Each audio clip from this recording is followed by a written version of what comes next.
Sir ఇప్పుడు వచ్చిన SI constable నుంచి ఎస్ఐగా ప్రమోట్ అయ్యాడు సార్. సార్ మనం ఏం చేసినా చూస్తూ ఊరుకోవడానికి అతను మామూలుడు కాదు సార్.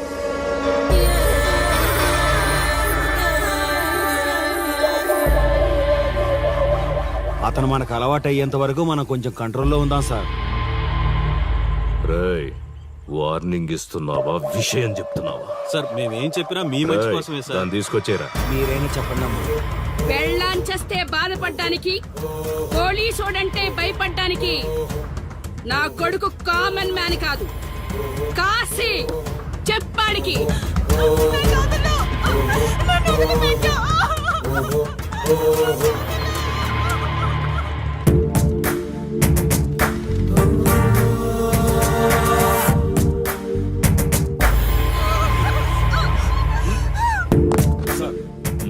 మీరున్నారంటే ఇక్కడ ఎంక్వైరీ చేయడానికి వచ్చాం సార్. కాశీ అంటే ఎవడెక్కడ? నా కొడుకు ఊళ్ళో లేడు. వస్తే కౌరెడతా, అప్పుడు రా. కనిపిస్తే అరెస్ట్ చేసి నీకు కబురెడతా, అప్పుడు నువ్వే రావాలి. నీ పెంపకం కరెక్ట్ కాదు. పదండి.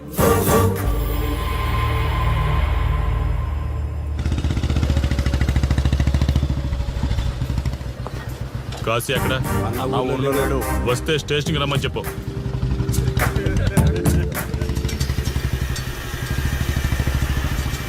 కాశీ ఉన్నాడా? ఇక్కడ లేడు.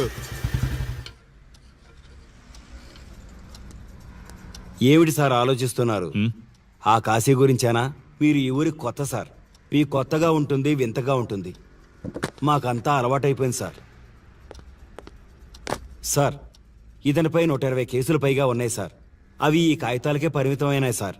ఈ పార్వతీపురం మండలంలో ఏ రాజకీయ నాయకుడు గెలవాలన్నా ఇతని మద్దతు తప్పనిసరి సార్. ఇతను 10 సార్లు గంజాయి స్మగ్లింగ్ చేస్తూ దొరికాడు సార్. పైగా 20 సార్లు దొంగ నోట్లు ముద్రిస్తూ పట్టుబడ్డాడు సార్. అంతెందుకు, మీరు అరెస్ట్ వారెంట్ పట్టుకుని తిరుగుతున్నారే, ఇలా చాలా మంది తిరిగారు సార్. కుదిరితే కొన్నాడు, కుదరకపోతే కొట్టాడు. మనకు కుటుంబాలు ఉన్నాయి సార్. నీ పేరుంటేనే వణుకు పుట్టాలన్నా.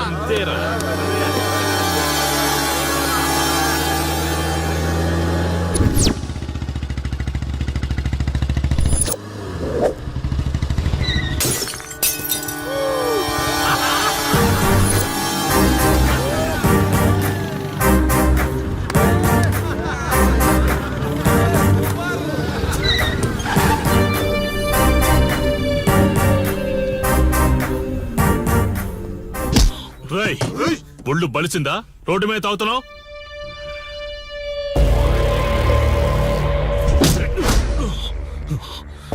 ఈ నర్సీపురం ఊర్లో కాశీ ఒంటి మీద చెయ్యేసావంటే ఘాటికి టికెట్ కన్ఫర్మ్ అయినట్టే. కరెక్ట్ గా దొరికావురా.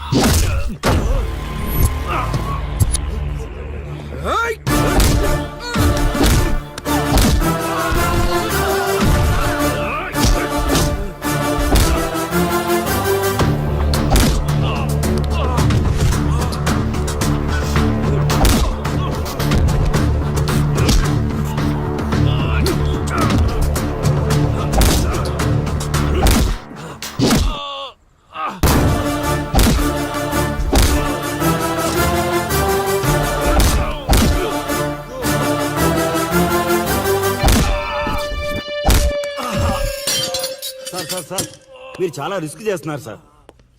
నేను డ్యూటీ చేస్తున్నాను. 3 రోజులు గవర్నమెంట్ హాలిడేస్. నేను వైజాగ్ వెళ్తున్నాను. కాశీ అంటే భయపడే వాళ్ళని ఇంటికెళ్ళి భజన చేసుకోమని చెప్పండి. తిరిగి వచ్చాక వాడిని కోర్టులో ప్రొడ్యూస్ చేస్తాను. వాడిని వదిలే ప్రసక్తే లేదు. నమస్తే సార్. ఎక్కడ మీ ఎస్ఐ? వద్దా? ఎందుకు వద్దంటున్నావు కాశీ? చెత్త నా కొడక, ఊర్లో కాశీని విధవం చేసి వదిలేద్దామనుకుంటున్నావా? కాశీ పేరు వింటేనే ఊళ్ళో ఉచ్చ పోసుకునేవాళ్ళు, కానీ ఇప్పుడు కాశీ ఫోటో కనిపిస్తే ఉచ్చ పోసేలా చేశాడు. ప్రాబ్లం నాది, పోయిన పరువు నాది. నేను చూసుకుంటాను పో.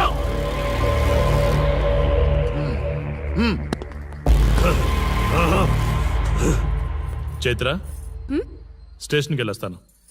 Okay daddy. ఇదేం ఇల్లండి, బూత్ బంగ్లాలా ఉంది. అసలు కళగానే లేదు. నువ్వేంట్రా ఇక్కడ? జీవితాంతం జైల్లో ఉంటాననుకున్నావా?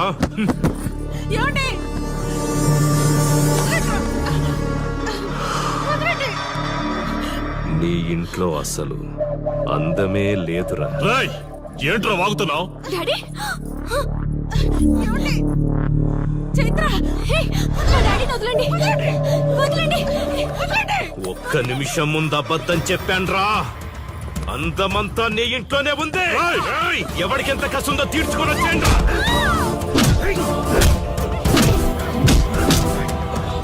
ఏమండి? ఏమండి? చైత్ర అండి చైత్ర అండి. డాడీ డాడీ వదలు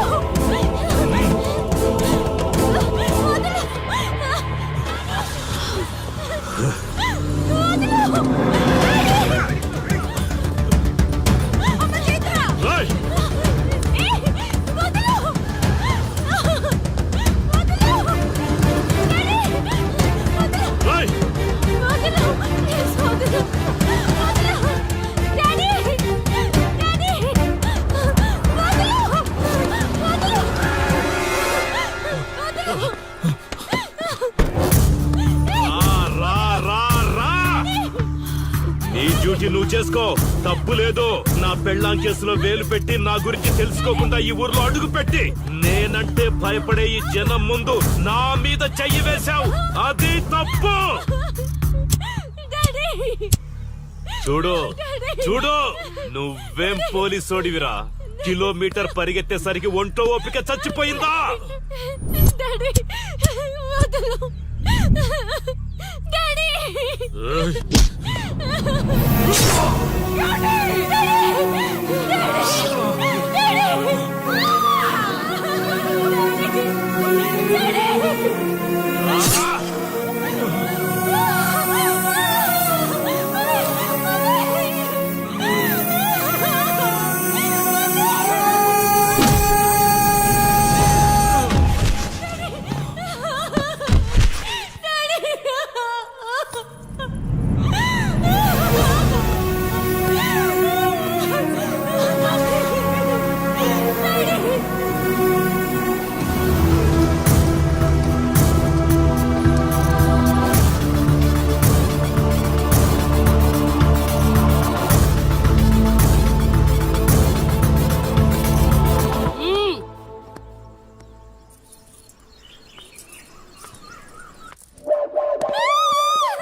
కాశీ,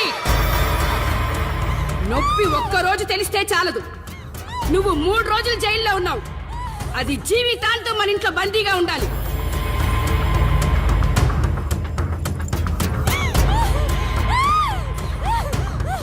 కట్ర తాళి. ఎక్కడికి పోతాను?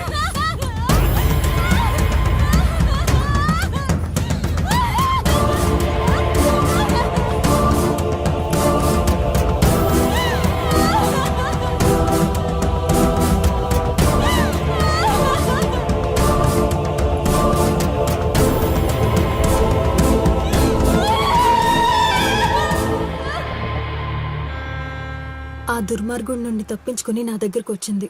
ఆ తర్వాత నీకు తెలిసింది.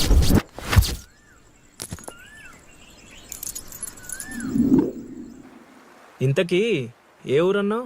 అదేదో పార్వతీపురం దగ్గర నరసీపురం అటబా, అంతేనా? ఒరే శర్మ గారు, ప్రయాణానికి సిద్ధం చేయరా.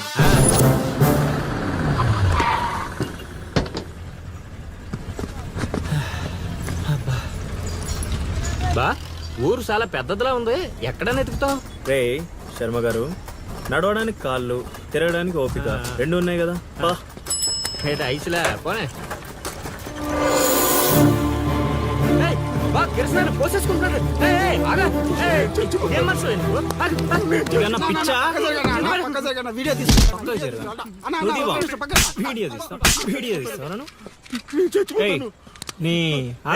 మాట్లాడుతున్నాడు కదా, ఆగలేవా? అసలు నీ ప్రాబ్లం ఏంటి?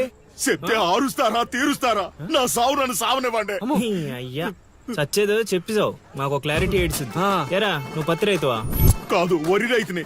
వరికి పురుగు పట్టిందా? కాదు, పంట కూడా బానే పండింది, డబ్బు కూడా చేతికొచ్చింది. పంట పండితే పండగ చేసుకోవాలి, ఈ సావులేంట్రా? బావా నువ్వేం డీల్ చేయి, నేను వెళ్ళి చైత్ర గురించి తెలుసుకొని వస్తాను. ఇప్పుడు చెప్పు అంకుల్, ఏంటి నీ ప్రాబ్లం? నేను ఇడికాడ అప్పు తీసుకున్నాను. డబ్బులు వచ్చాయన్నావు కదా, ఇచ్చేయి. ఇచ్చేద్దామని నిన్ను అనుకున్నాను ఆడసలు పుచ్చుకోనే లేదు. ఎందుకు వడ్డీ ఎక్కువైందా? వడ్డీ వాడు పక్కన ఉంచే. ఆడ అసలే వద్దన్నాడు. మంచిదేగా, డబ్బులు మిగిలాయి. ఆ, ఏటి మిగిలేది? సిక్కంతా ఇక్కడే ఉంది. ఊరు అమ్మోరు పండుగ మొదలై 3 రోజులు అయింది. అయితే ఏటైతే ఆడి దగ్గర అప్పు తీసుకున్న వాళ్ళు అందరి ఇంటి ముందుని రోజుకు ఒక డ్రామా వేస్తున్నాడు. అదిగో టెంట్ కూడా రెడీ అయిపోయినది. టెంటేస్తే అది నీకు టెంట్ లాగా ఉందా, నాకు పాళ్ళలాగా ఉంది. ఆ? అర్థం కాలేదా? రా చూద్దుగానే. అదిగో చూడు, ఇదిగో ఇది పరిస్థితి. నేను నీడింటి ముందు వేసినారు, ఇవాళ నా ఇంటి ముందు వేస్తున్నారు. ఏవే ఆ కిరసనాయిల డబ్బా అటుకురా. ఎవడరా బాబు, జనాలు సావక ముందనే సమాధులు ఎక్కిస్తున్నాడు. ఎందరెందరో మహానుభావులను పొట్టన పెట్టుకున్నాము శ్మశానమా, నీకు ఇసుమంతైనను జాలి లేదా? ఎన్నో ఏండ్లు గతించిపోయినవి కానీ ఈ శ్మశాన స్థలిన్ కన్నులు వచ్చిన మందభాగ్యుడు ఒక్కడైనను లేచిరాడు. చల ఆహా హార్మోనియం పద్యం రక్తి కట్టే సమయంలో దగ్గి డిస్టర్బ్ చేసావు కదరా ఎద్దవ్వా. వంకెతకలేనమ్మా డొంకెట్టుకు ఎలాడిందట. పద్యం మర్చిపోయినని ఒప్పుకోవచ్చు కదా. సాంఘిక నాటకాల హీరోయిన్ ఇంత గొప్ప హరిశ్చంద్ర నాటకములో నా పక్క అది నా పక్క చంద్రమతి వేషమంటే మాటలా, నాకే కౌంటరా? ఏయ్ పద్మశ్రీ అయ్యగారు తాళాల దగ్గర ఇచ్చమంటారా? టైం కాదురా, నే చెప్తాగా. ముందా మంచినీళ్లు గొంతు శృతి చేసుకోవాలి. గురుగారు యాదవ సేతురం కాకపోతే రిహార్సల్స్ కూడా ఈ గెటప్లు ఏంటండి? ఒరే హార్మోనిస్టు, వేషం పడకపోతే పద్యానికి గొంతు పెగలదురా. మొదలెట్టండి.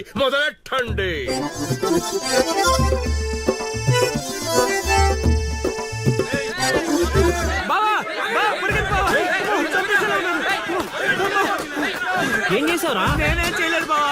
ఈ ఊళ్ళో చైత్ర అనే అమ్మాయి ఉంది, మీకు తెలుసా అని అడిగా. అంతే, చైత్ర అంటే చిత్ర అని వినిపించిందట. దాని పిల్లవట బావా. అరే శర్మగా, నీ ఎంత పని చేశారా? చైత్రాన్ని చిత్ర అనుకుంటేనే 10 కిలోమీటర్లు పరిగెత్తించారు బావా. ఇంకా నయం, డైరెక్ట్ గా వెళ్ళా కాశీగాడిని అడగలేదు. కూర్చోబడిపోతుంది బావా. అమ్మా, చైత్రని వెతికి రూట్ ఇది కాదురా. మరేంటో తమరే చెప్పండి బాబా. అమ్మా,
ఏటి పాట ఆగింది? పాట ఆగిపోయింది, జనాలు కూడా వెళ్ళిపోతున్నారు.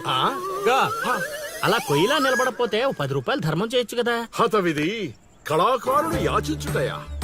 కళామ తల్లికి తీరని అవమానము కదా. అంటే ఆ రోజుల్లో రాముణ్ణి వెతుక్కుంటూ లవకుశులు ఆ ఊరు ఈ ఊరు గానం చేసుకుంటూ తిరిగారు కదా. మేము కూడా ఓ కళా పిశాచి ఉన్నాడని. కళా పిశాచి కాదు, పిపాసి.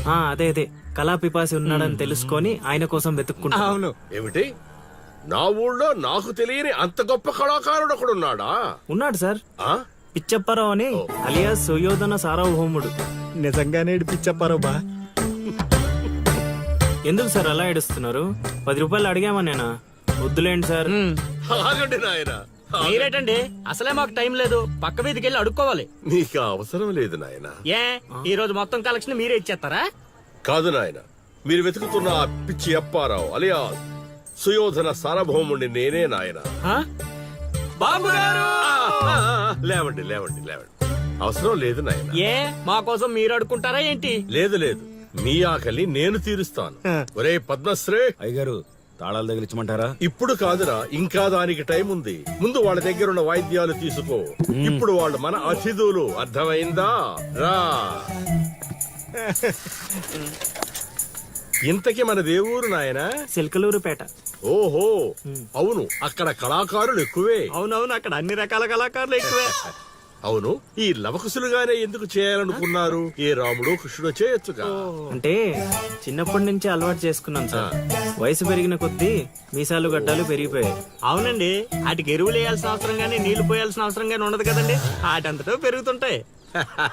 అవునయ్యో, ఈ ఊరంతా నా కళకు అభిమానులే. నా అంత గొప్ప కళాకారుడు కావాలంటే మీరు కూడా నాతో ఉండిపోండి. సార్ ఆ ఇల్లు ఎవరిది సార్? ఏది అదా? కాశీ అని మా బంధువుల ఇల్లే. ఓహో. అదిగో ఎదురుగా వస్తోంది అమ్మవారి ఊరేగింపు, ఆ ఇంటికే వెళుతోంది. చూడు బాబు, ఇదే మా ఇల్లు. ఈ కళాపిపాసి ఆహ్వానాన్ని స్వీకరించండి. రండి. సార్ ఇవన్నీ మీకొచ్చినవేనా సార్? కొన్ని తెచ్చి పెట్టుకుంటే నీకు కూడా వస్తాయి బాబు. పార్వతి, కళని కళాకారుల్ని అవమానిస్తున్నావు. అలానే కదా బంగారు ప్రాసుల్ని కాస్త దాన్ని ప్రాసులు చేసేశారు. ఆ ధాన్యాన్ని బియ్యం చేసి తింటేనే కదమ్మా బంగారమైన సంపాదించగలం, లేదా బంగారంలో బతకగలం. సెహవాడ్ సెహవాడ్, నీ మాటతోనైనా కొందరి కళ్ళు తెరుచుకోవాలి. అన్నట్టు వీళ్ళు ఆ అర్థమైంది. ఏమే ఇంకో ఇద్దరు కంట వండి పడే తినిపోతారు. సత్రంలో తయారైంది కొంప. ఇది 1980లో వచ్చింది, ఇది 90లో వచ్చింది. సార్ ఇవన్నీ మనకొచ్చినవని చెప్పుకోకపోతే బతకలేం సార్.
ఏం ఆలోచిస్తున్నావు?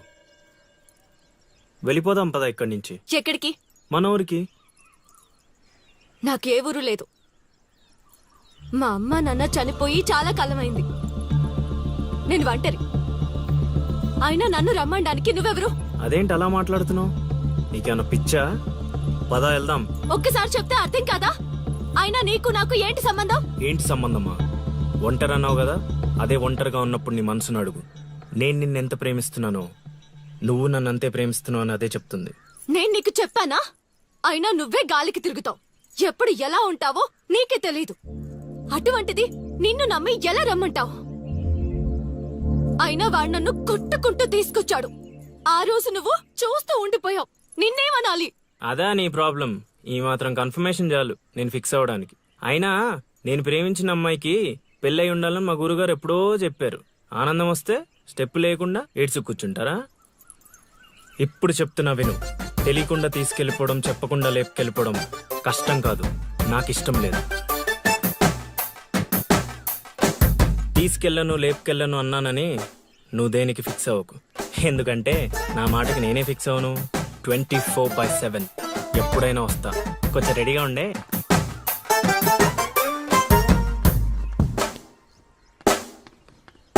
రే కాశీ, ఇంట్లో దేవుడున్నాడు. ఈ 10 రోజులు పద్ధతిగా ఉండమని చెప్పా నీకు.